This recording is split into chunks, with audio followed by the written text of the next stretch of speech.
너희는 나를 누구라 하느냐? 너희는 나를 누구라 하느냐 제목으로 말씀 전하겠습니다. 프랑스의 약사 에밀 쿠에라는 사람에게요, 한 사람이 찾아가 왔어요. 약을 지어달라고 했습니다. 우리도 약국 가서 이렇게 뭐 주고 약 짓죠? 처방전 주고 약 짓죠. 이제 약사가 말합니다. 처방전 주세요. 없는데요. 병원에 안 가고 바로 약사를 찾아온 거예요. 안 된다고 당연히 거절을 했죠. 불법이니까. 하지만 이 사람이 막무가내였어요. 너무 아파서 죽을 것 같으니까 지금 당장 약을 이렇게 지어달라고 거기서 이제 난동을 부렸습니다. 막 떼를 썼어요. 에밀 쿠에가 법을 어기고 싶지는 않았어요. 그런데 또 그냥 돌려보내자니 이게 안쓰럽기도 하고 돌려보낼 수 있는 용기도 없는 거예요. 이러지도 못하고 저러지도 못하고. 그래서 약간의 거짓말을 하기로 했습니다.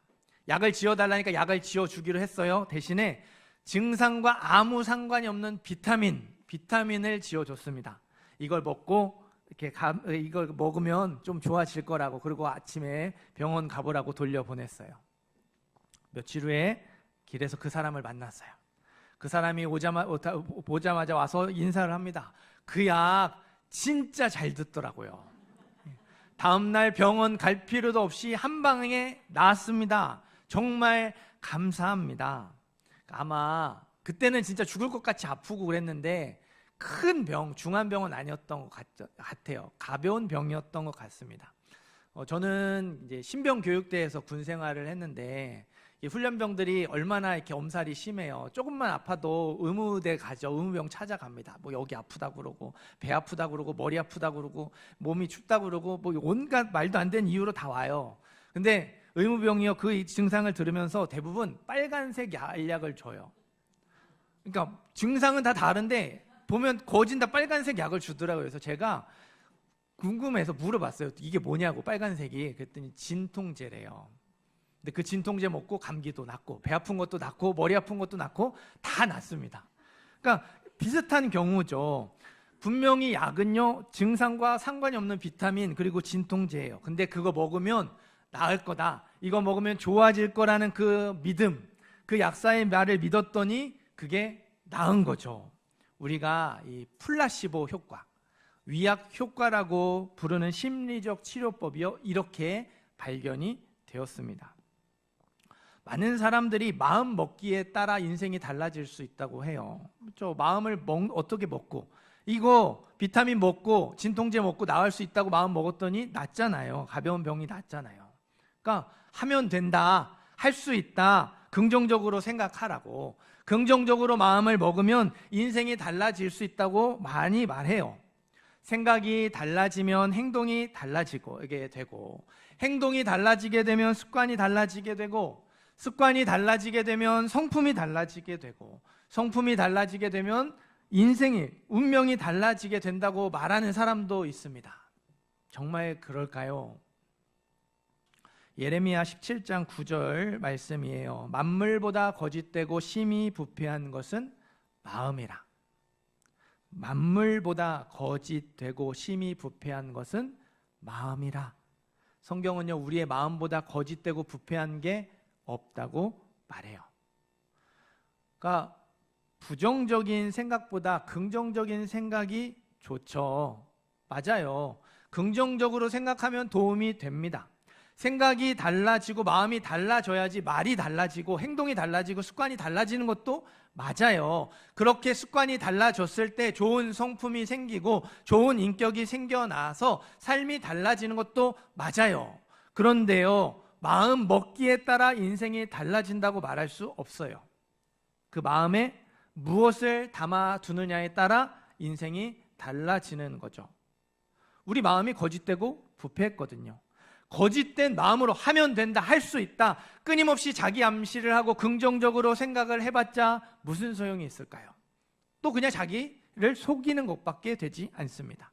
부패한 마음에서 생각이 달라지면, 부패한 마음에서 마음이 달라지면 얼마나 달라질까요? 거기서 거기죠.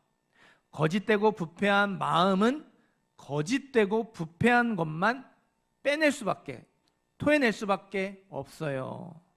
결론부터 미리 말씀드리면요, 우리는요, 우리 마음에 신앙 고백을 담아야 해요.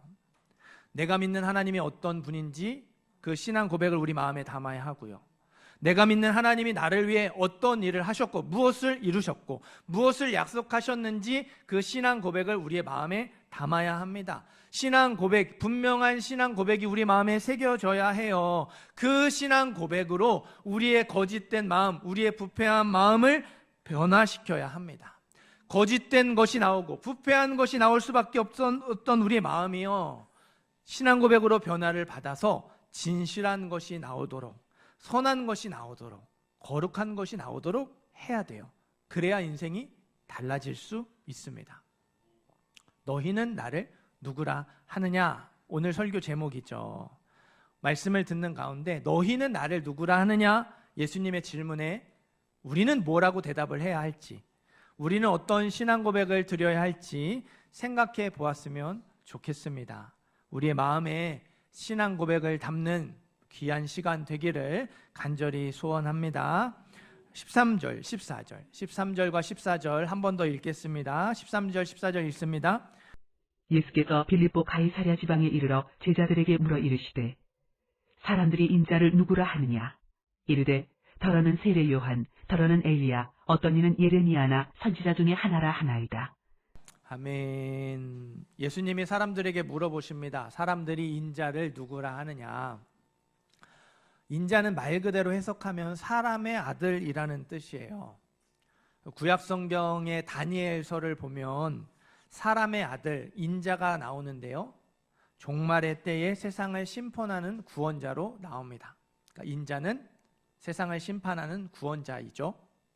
예수님이 사람들이 인자를 누구라 하느냐? 질문은 사람들이 나를 구원자로 생각하냐? 사람들이 나를 구원자로 믿고 있냐? 물어보시는 거예요. 제자들이 대답을 했죠. 더러는 세례 요한, 더러는 엘리야, 더러는 어떤 이는 예레미야나 선지자 중에 하나라 하나이다. 세례 요한이라고 대답을 했어요. 예레미야라고 대답을 했고 엘리야라고 대답을 했죠. 이 제자들의 대답에 나온 사람들, 선지자들, 이스라엘 사람들에게 특별한 선지자들이었습니다. 세례 요한은요, 사람들의 마음을 찌르는 탁월한 설교자였어요. 동시에 수많은 사람들에게 세례를 베푼 능력의 선지자였죠. 그래서 구원자로 오해를 받기도 했습니다. 엘리야, 기적의 선지자죠. 엘리야가 기도했더니 하늘에서 뭐가 내려왔어요? 불이 내려왔죠. 엘리야가 기도했더니 3년 6개월 동안 비가 오지 않았는데 장대 비가 쏟아 부어 내렸죠. 죽었던 과부의 아들을 다시 살리는 일도 있었습니다. 그러니까 어마어마한 기적을 많이 행했던 선지자 엘리야 선지자였어요. 마지막으로 예레미야, 남유다의 멸망을 선포하면서 끝까지 그 고통을 함께 겪었던 위로와 긍휼의 선지자였죠. 예레미야는 그가 전한 메시지 때문에 종교 지도자들과 사사건건 부딪혔습니다. 그러다 보니까 자연스럽게 소외되고 차별당하는 사람들의 대변인처럼 예레미야가 여겨졌어요. 예레미야 하면 힘없는 사람의 친구, 소외된 사람의 대변인, 이렇게 생각이 됐다는 거죠. 사람들이요, 예수님의 가르침을 들으면서 세례 요한을 떠올렸어요. 예수님의 기적을 보면서 엘리야를 떠올립니다. 예수님이 소외된 자를 돌보시고 긍휼히 여기시는 모습, 죄인과 세리와 함께 하시는 모습, 종교 지도자들과 부딪히는 모습을 보면서 예레미야를 떠올렸죠. 예수님의 가르침을 들었어요. 예수님의 기적을 경험했습니다. 예수님의 위로를 받았어요. 그러나 사람들은 예수님이 구원자이심을 깨닫지 못했죠. 자기 보고 싶은 대로 보고요, 자기 듣고 싶은 대로 들었고요, 자기 믿고 싶은 대로 믿었어요. 예수님을 세례 요한과 같은 분, 엘리야와 같은 분, 예레미야와 같은 분으로 믿었다는 거예요. 각자 원하는 대로 생각하고 받아들였습니다. 15절, 16절 읽어볼까요? 15절, 16절 읽습니다. 이르시되 너희는 나를 누구라 하느냐? 시몬 베드로가 대답하여 이르되 주는 그리스도시요 살아계신 하나님의 아들이시니이다. 아멘. 이번에는 예수님이 제자들에게 물어보시죠. 그러면 너희는 나를 누구라 하느냐? 사람들은 그렇다 치자. 그럼 너희는 나를 구원자로 생각하고 있냐? 예수님은 제자들에게 너희는 나를 구원자로 믿고 있는지를 물어보셨죠. 신앙 고백을 요구하시는 거예요. 베드로가 제자들의 대표로 대답을 합니다. 주는 그리스도시요 살아계신 하나님의 아들이십니다. 예수님은 주님이시고 그리스도이십니다.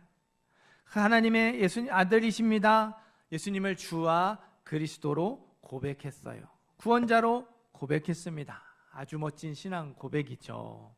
베드로의 이 신앙 고백, 예수님을 주님으로, 예수님을 그리스도로 고백하는 신앙 고백이 저와 여러분의 신앙 고백 되기를 간절히 소망합니다. 18절도 한 번 더 읽겠습니다. 18절 있습니다. 또 내가 네게 이르노니 너는 베드로라. 내가 이 반석 위에 내 교회를 세우리니 음부의 권세가 이기지 못하리라. 아멘. 신앙 고백을 받으신 예수님이요 베드로를 축복해 주시죠. 너는 베드로다. 내가 너 베드로라는 이름 지어줬지. 반석이라는 뜻의 이름 지어줬잖아. 그 반석 위에 나의 교회를 세울 것이다. 예수님의 축복대로 베드로가 초대교회 지도자가 되죠. 아주 중요한 역할을 감당해요. 반석과 같이 초대교회의 튼튼한 기초가 되었습니다. 그러나 여기서 반석은요, 베드로 한 사람만을 가리키지 않아요. 주는 그리스도시요 살아계신 하나님의 아들이십니다. 예수님을 주님으로 그리스도로 고백하는 신앙 고백, 베드로의 신앙 고백, 베드로가 대표했던 제자들의 신앙 고백을 반석이라고 부르시는 거예요. 그러면 지난 2000년 교회 역사 가운데 수많은 믿음의 선배들이 붙들었고 지켜왔던 신앙 고백도 반석이겠죠. 이 시간 예배드리는 저와 여러분의 신앙 고백도 반석인 줄 믿습니다. 하나님은 지금도 예수님을 주와 그리스도로 고백하는 신앙 고백 위에 교회를 세워가고 계세요. 반석 위에 내 교회를 세울 것이다. 예수님을 주로 그리스도로 고백하는 고백 위에 교회를 세워가고 계셔요. 예수님을 구원자로 고백하는 사람마다 죽음의 권세를 이기고 하나님의 자녀가 되게 하시죠. 구원의 역사를 베풀어 주세요. 생명의 역사를 나타내 주십니다. 우리 부성교회도 반석, 예수님을 주와 그리스도로 고백하는 신앙 고백 위에 세워졌어요. 이 믿음의 고백을 통해서 저와 여러분이 하나님의 자녀가 되었고요, 성도라는 이름으로 예수 안에서 한 몸, 한 가족이 되었습니다. 교회를 교회되게 하는 이 믿음의 고백, 이 고백이 저와 여러분을 지금까지 이 자리로 오게 만들었다는 사실, 예수님을 주로, 예수님을 그리스도로 고백하는, 구원자로 고백하는 그 믿음의 고백이 우리를 이 자리에 있게 만들었음을 잊지 말아야 해요. 그렇기 때문에 여러분, 우리의 신앙 고백은요, 우리의 평생토록 계속되어야 해요. 예수를 믿을 때 내가 예수님 믿습니다, 예수님은 나의 주님, 나의 구원자이십니다 고백하는 걸로 끝나는 것이 아니라 지금도 앞으로도 우리가 평생토록 끊임없이 고백하고 또 고백해야 하는 거예요. 이 험한 세상 흔들리지 않고 믿음으로 살아가기 위해서는요, 예수님을 그리스도로 주로 고백하는 신앙 고백이 필요합니다. 그 고백이 계속되어야 해요. 그런 의미에서 우리 앞뒤 좌우 계신 성도님들에게 이렇게 인사해 주셨으면 좋겠습니다. 예수님을 주와 그리스도로 고백하시기 바랍니다. 인사해 주세요.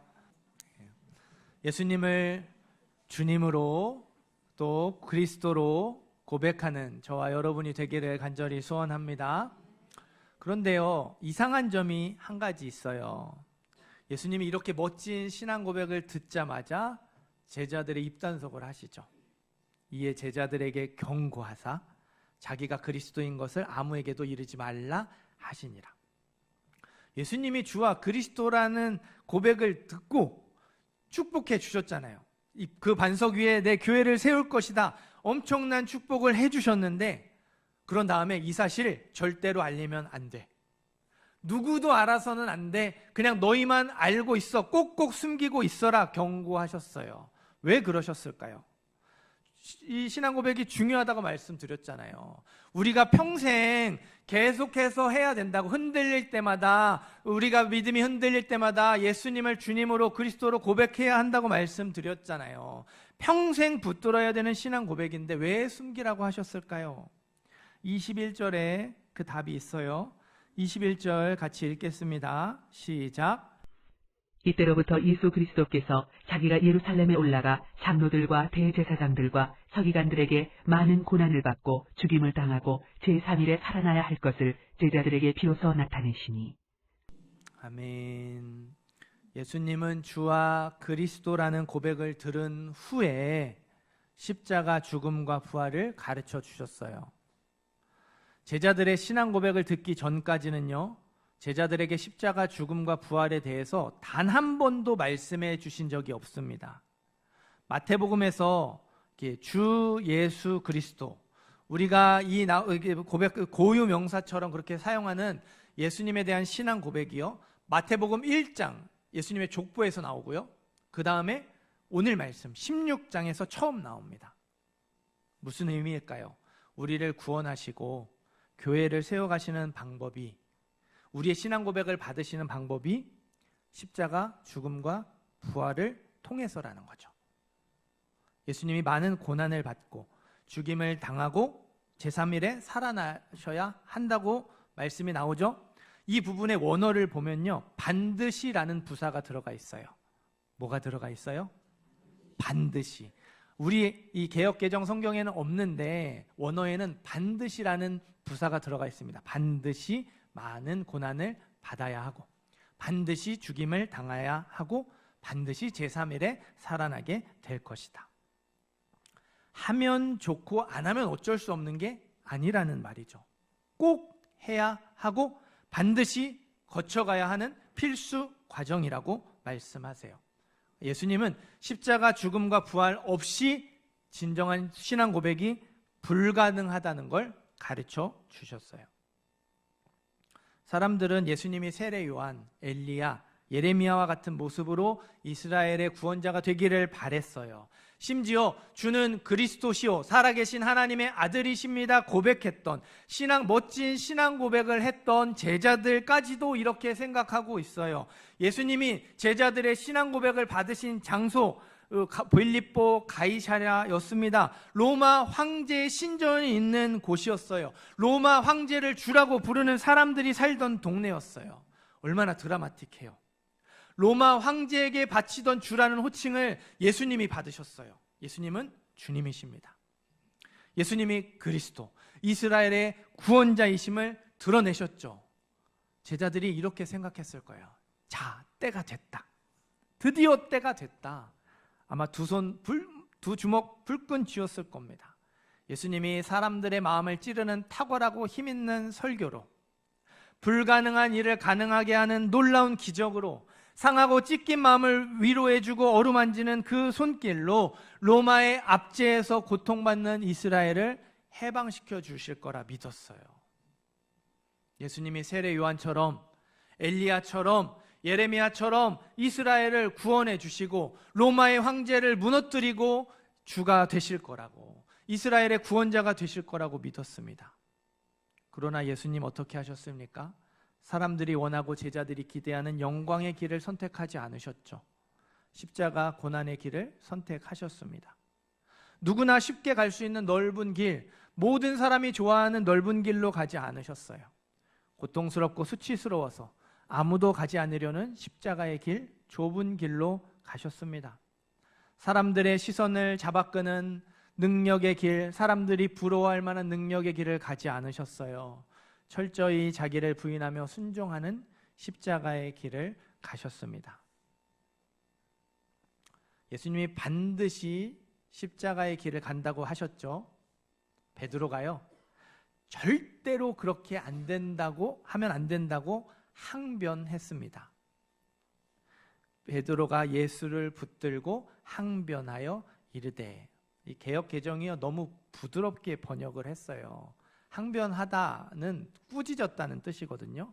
베드로가 예수님 붙들었죠. 어디 붙잡았을까요? 멱살 붙잡은 거예요. 멱살 붙잡고 화내면서 네가 어떻게 나한테 이럴 수 있냐? 막 이렇게 이제 하는 거죠. 모든 걸 버려두고 예수님을 따른 제자들이었습니다. 예수님을 주님으로 그리스도로 고백했던 제자들이었어요. 그런 제자들마저도 십자가의 길을 받아들이기 어려웠다라는 말이죠. 이건 저와 여러분도 마찬가지라고 생각해요. 이 자리에 계신 여러분 중에 십자가의 길을 가고 싶은 사람 한 사람도 없을 거라 생각해요. 저도 원해서 가고 싶지 않습니다. 하지만 기억하시기를 바라요. 주 예수 그리스도께서 십자가의 길을 가셨기 때문에 우리가 구원을 받고 영생을 얻게 되었어요. 주 예수 그리스도께서 고통을 당하시고 수치를 겪으셨기 때문에 우리가 나음을 얻고 평화를 누리게 되었습니다. 주 예수 그리스도께서 죽기까지 복종하시고 자기를 낮추셨기 때문에 우리가 참된 소망을 품고 부활의 능력으로 살아가게 되었어요. 우리의 모든 것이 주 예수 그리스도의 십자가 죽음과 부활로 가능하게 되었다는 거죠. 주 예수 그리스도의 십자가 죽음과 부활이 없었다면 우리가 이 자리에 있을 수 없었단 말이에요. 예수님은 주와 그리스도라는 신앙 고백 위에 십자가의 길이 더해지기를 원하셨어요.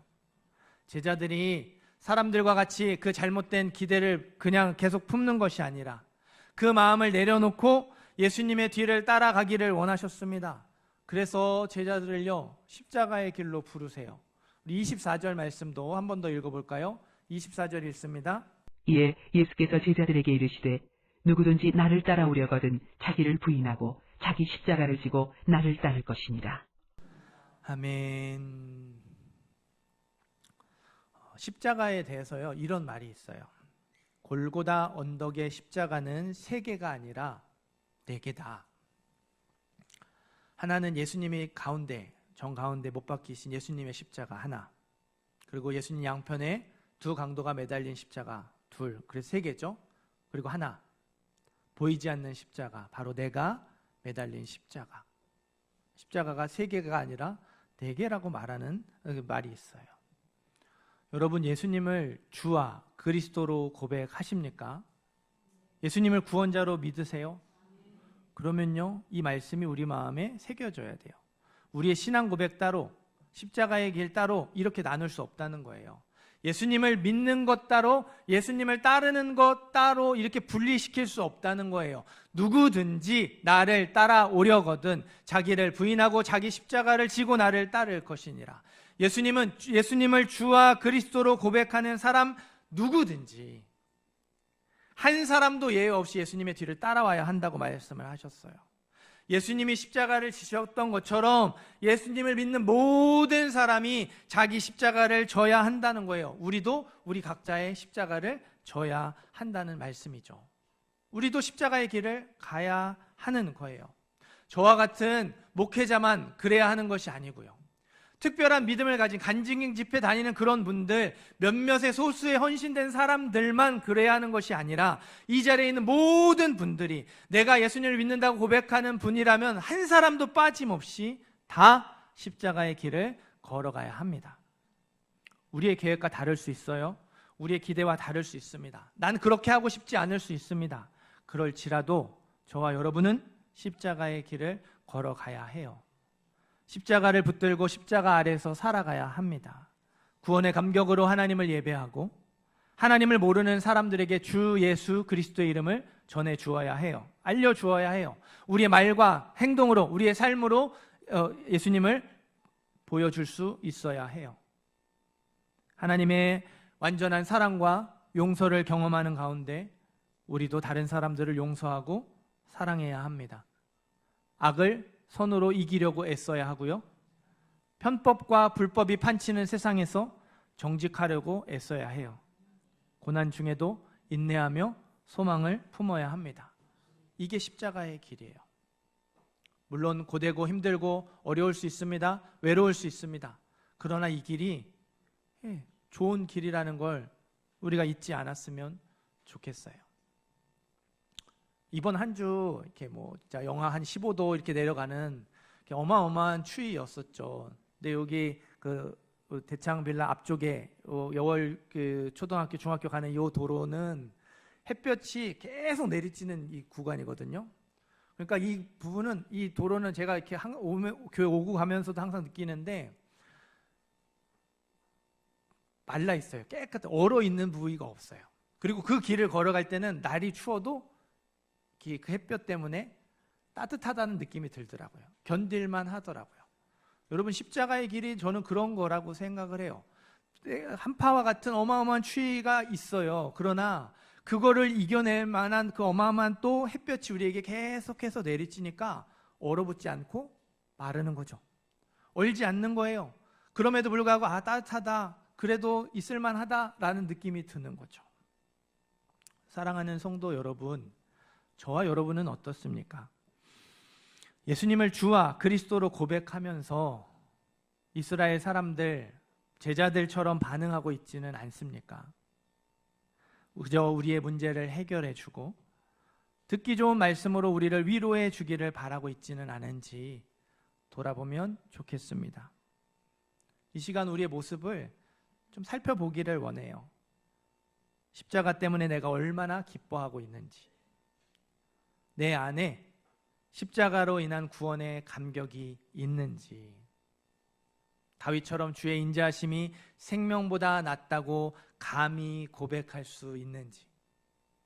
여러분, 여기 이 머리가 아니고요, 여기 가슴으로 정말 진심으로 나를 구원해 주신 하나님의 사랑과 은혜가 너무 커서 내 생명도 아깝지 않다고, 내 생명도 아깝지 않다고 말할 수 있는지, 내가 쥐고 있는 것, 내가 원하는 것, 그 모든 것들을 기꺼이 내려놓을 수 있는지 돌아보시기를 바라요.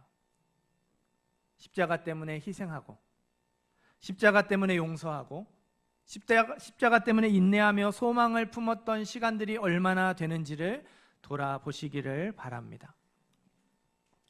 말씀을 준비하다가 어느 목사님이 인터넷에 올린 글을 봤어요. 제가 읽어드리겠습니다. 항상 등져 있어서 잘 몰랐습니다. 강단에서 내려와 올려다본 십자가는 낯설기만 합니다. 내가 십자가를 따라가야 하는데 지금껏 십자가를 등지고 있었구나. 떠들어대던 입술을 닫으니 담아야 하는 소리가 들립니다. 나를 따르라, 십자가를 따르라. 제가 목사님 이렇게 올리신 글을 보면서 한 가지 사실을 깨달았어요. 제가 여러분에게 이 자리에서 십자가의 길을 걸어가셔야 합니다 말하죠. 그렇게 말하는 제가 누구보다 십자가의 길을 걸어가야 한다는 사실, 제가 누구보다, 여러분 중에 누구보다, 우리 중에 누구보다 먼저 십자가의 길을 걸어가야 하는 사람이라는 걸 깨닫게 하셨어요. 그러지 않으면 이 자리가 얼마든지 십자가를 이용할 수 있는 자리, 얼마든지 십자가를 팔아먹을 수 있는 자리라는 걸 저에게 경고하시는 것 같았습니다. 그렇기 때문에 저에게 주 예수 그리스도의 십자가가 필요하지 않은 때는 단 한순간도 없더라고요. 제 삶 곳곳에 십자가가 더 많이 새겨져야 하고요, 제 삶의 순간순간마다 십자가의 흔적이 새겨져야 하겠더라고요. 제 안에 십자가가 더 많이 새겨지고 십자가가 더 가득 채워져야 또 한 걸음 십자가의 길을 걸어갈 수 있는 사람이고, 또 하루를 십자가로 살아갈 수 있는 사람이더라고요. 내 힘으로는 할 수 없더라고요. 우리가 입술로만 십자가를 말하기 쉬운 사람이기 때문에, 우리가 온전히 십자가의 길을 걷지 못하고 십자가의 길을 가고 싶지 않은 연약한 인생이기 때문에 우리에게는 항상 십자가가 필요한 거예요. 예수님은 제자들이 신앙 고백 위에 십자가의 길이 더해지기를 원하셨죠. 그러나 지금 그 자리에서 따라오지 못한다고 혼내지 않으셨어요. 제자들이 십자가 죽음과 부활을 완전하게 경험하고 그 마음에 십자가가 깊이 새겨질 때까지 기다려 주셨어요. 자기 좋을 대로 믿었던 제자들을 사랑하시되 끝까지 사랑해 주셨습니다. 그 결과 제자들 모두가 예수님의 뒤를 따라 십자가의 길을 걸어가게 됐죠. 주를 위해 자기 생명도 아끼지 않았습니다. 저는 개인적으로 도마 이야기를 읽을 때마다 마음이 뭉클해져요. 도마가 어떻게 됐어요? 나 예수님 부활하셨다는 소식 듣고도 예수님 만져보아야지 믿을 수 있겠다. 손에 못자국에 이렇게 손가락 넣어보고 그 허리에 창자국에 손을 넣어봐야 믿겠다. 그랬던 도마가 부활하신 예수님 만나서 믿음 없는 자가 되지 말고 믿어라. 만져봐라. 손가락 넣어보고 손 넣어봐라 해서 고백하잖아요. 주가 그리스도이심을 고백하잖아요. 그리고 도마가 어디까지 가냐면요, 인도에 가서 순교했다고 교회 역사에 나옵니다. 당시에 땅끝이 인도였거든요. 예수님이 땅끝까지 가서 복음 전하고 세례 베풀려고 했더니 로마는 진짜 자기가 생각했던 그 예수님 말씀대로 땅끝에 가서 자기 생명 바쳐 복음 전하는 거죠. 예수님의 사랑이 그렇게 제자들을 변화시켰어요. 그 사랑이 지금 저와 여러분에게도 똑같이 요청하고 있습니다. 우리에게도 십자가의 길을 걸어가자고 요청하고 계세요. 너희는 나를 누구라 하느냐? 예수님의 질문에 무엇라 대답하시겠습니까? 예수님을 주와 그리스도로 고백하시기를 바라요. 그리고 예수님의 뒤를 따라 십자가의 길을 걸어가시기를 바랍니다. 우리는 십자가를 붙들고 십자가 아래에서 살아가야 해요. 우리에게 십자가가 필요하지 않은 때는 단 한순간도 없습니다. 입술로만 십자가를 말하기 쉬운 저와 여러분이기 때문에 십자가의 길을 가고 싶지 않고 온전히 십자가의 길을 걷지 못하는 연약한 우리이기 때문에 십자가가 항상 필요해요. 그런 저와 여러분에게 하나님이 찾아와 주실 줄 믿어요. 은혜와 사랑으로 찾아와 주실 줄 믿습니다. 은혜 위에 은혜를 베풀어 주셔서 또 한 걸음 십자가의 길을 걸어갈 수 있도록 도와주시고 또 하루를 십자가로 살아갈 수 있도록 인도해 주실 줄 믿습니다. 십자가 때문에 희생하는 저와 여러분이 되기를 바랍니다. 십자가 때문에 용서하는 저와 여러분이 되기를 바라고요. 십자가 때문에 인내하며 소망을 품는 우리 모든 성도님들 되시기를 주님의 이름으로 축원합니다.